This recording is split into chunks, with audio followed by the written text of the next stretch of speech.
This is Holy Trinity, Anglican Church, Vancouver.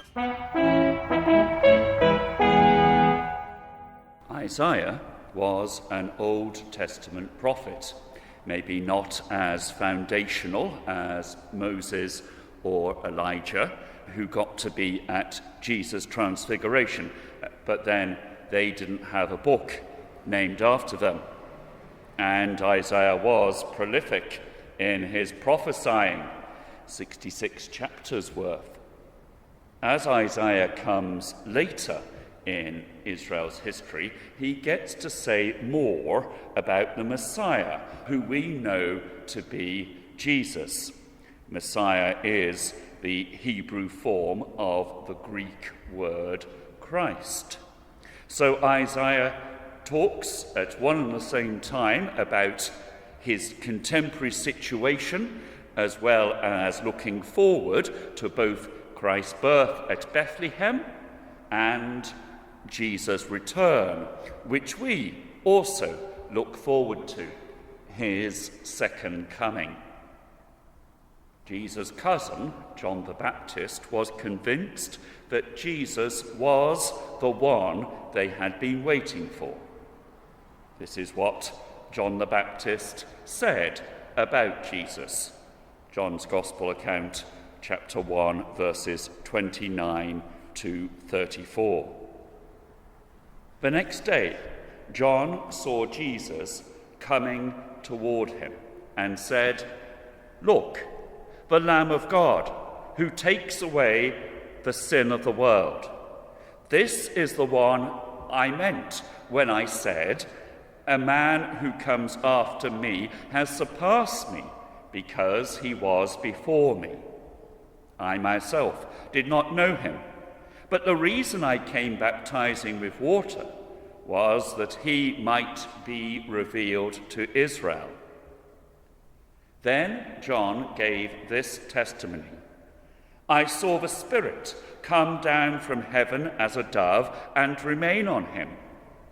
I would not have known him, except that the one who sent me to baptize with water told me, 'The man on whom you see the Spirit come down and remain is he who will baptize with the Holy Spirit.'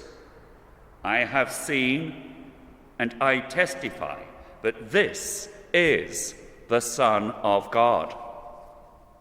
Yet, later on, in our passage from Matthew 11, we read, "When John heard in prison what Christ was doing, he sent his disciples to ask him, 'Are you the one who was to come, or should we expect someone else?'"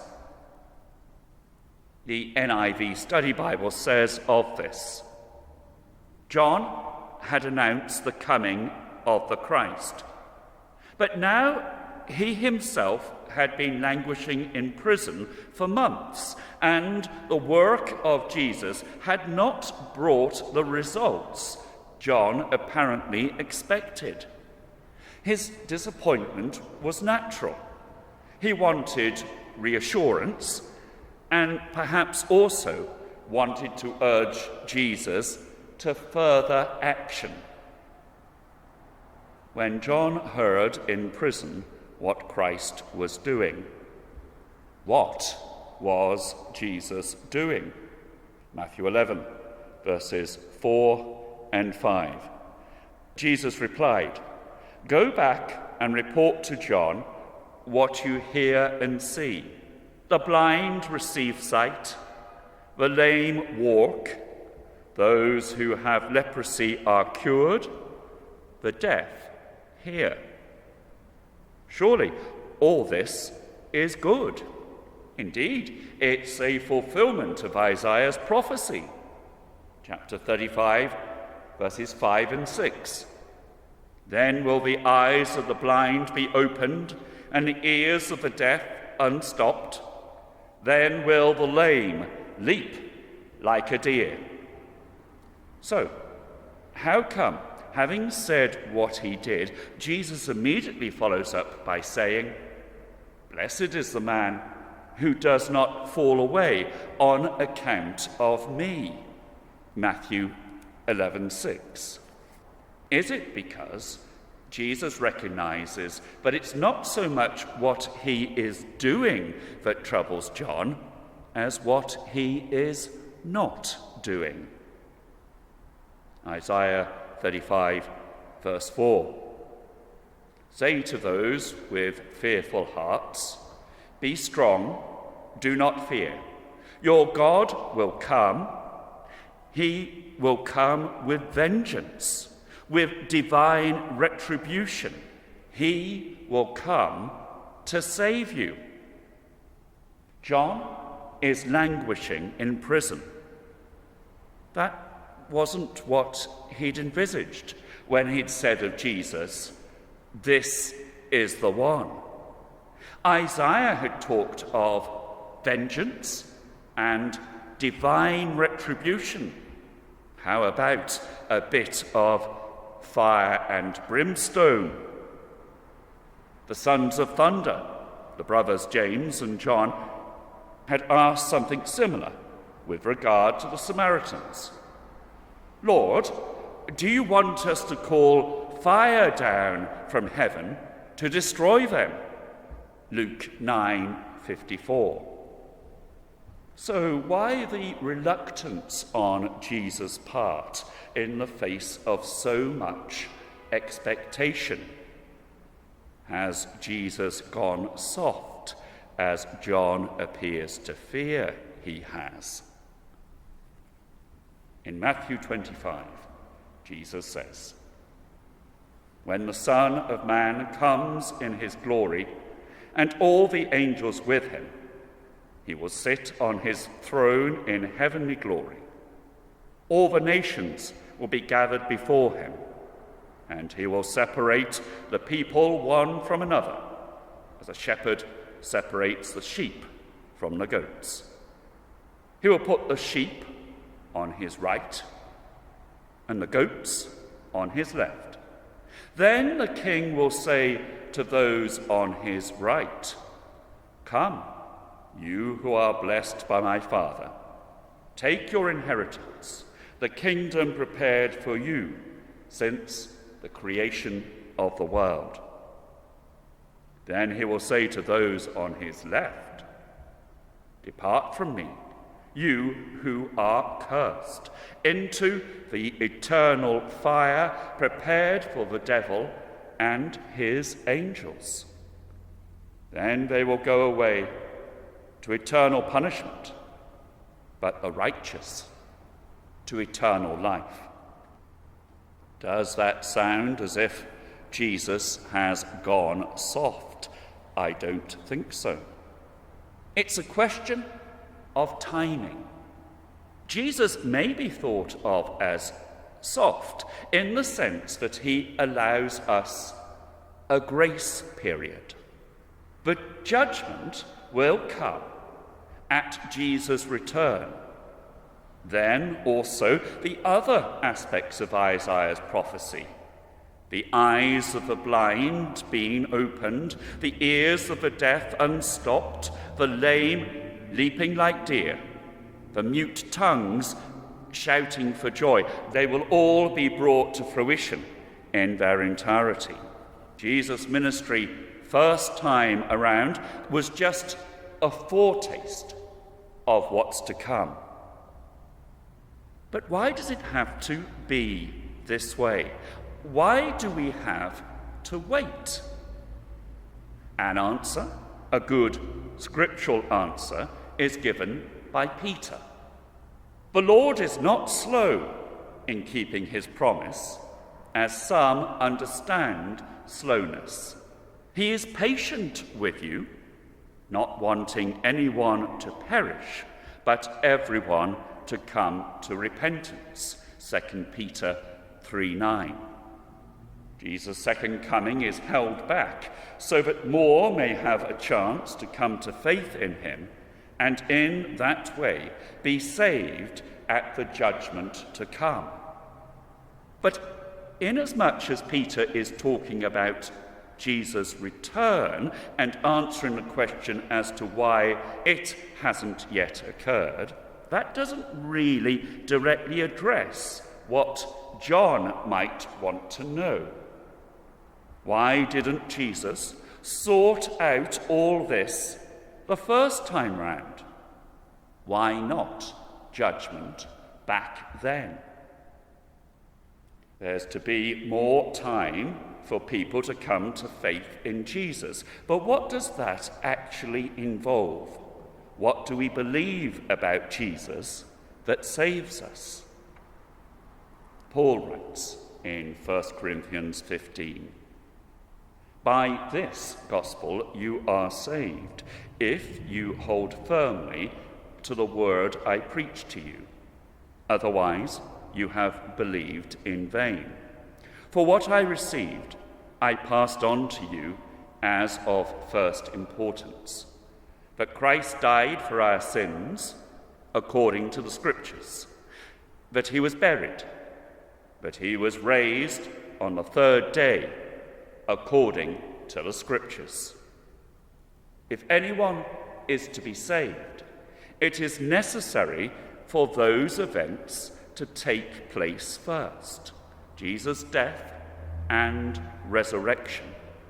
Without those, there would be no hope. All would perish.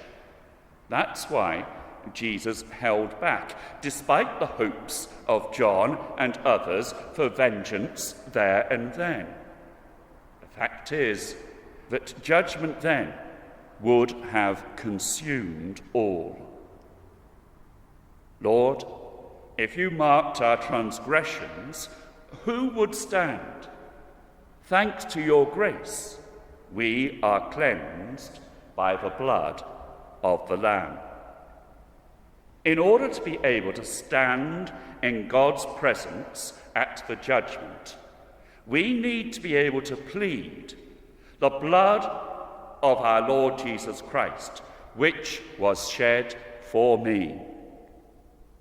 Legend has it that in 1776, the Reverend Augustus Toplady sheltered from a thunderstorm in a cleft in the rock at Burrington Combe in Somerset, and afterwards he was inspired to write, "Rock of ages, cleft for me, let me hide myself in thee. Let the water and the blood from thy riven side which flowed be of sin the double cure. Cleanse me from its guilt and power." The rock of ages being, of course, Jesus. His body broken for you, his blood shed for you. At last Sunday's Advent service, we prayed, "O Lord Jesus Christ, who at thy first coming did send thy messenger, John, to prepare thy way before thee, grant that the ministers and stewards of thy mysteries may likewise so prepare and make ready thy way by turning the hearts of the disobedient to the wisdom of the just, that at thy second coming to judge the world, we may be found an acceptable people in thy sight." That's what Advent is about. That's what the church is for. That's why we gather week by week. It's the purpose of what we do as Christians, turning the hearts of the disobedient to the wisdom of the just. A part of this is getting us ready for what is to come, and we still need time for this. We're work in progress. Isaiah chapter 35 depicts a wonderful transformation. The desert brought to life, and fear and suffering done away with. And we need to be a transformed people in order to be able to cope with this, to appreciate it and feast upon it. Talking of the transformed desert, Isaiah says, "And a highway will be there. It will be called the way of holiness. The unclean will not journey on it.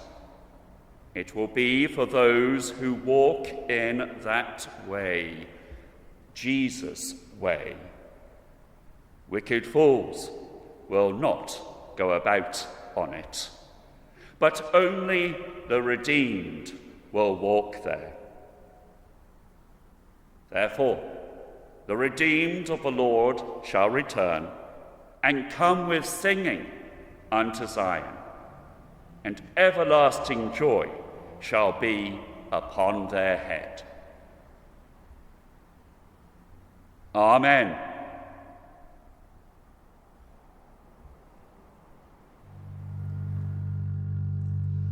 Remember, O thou man, O thou man, O thou man. Remember, O thou man, thy time is spent.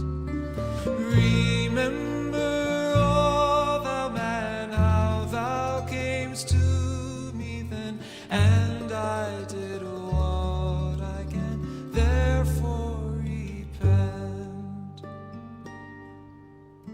Remember God's goodness, O thou man, O thou man. Remember God's goodness and promise made. Remember God's goodness, how his only Son he sent our sins for to redress.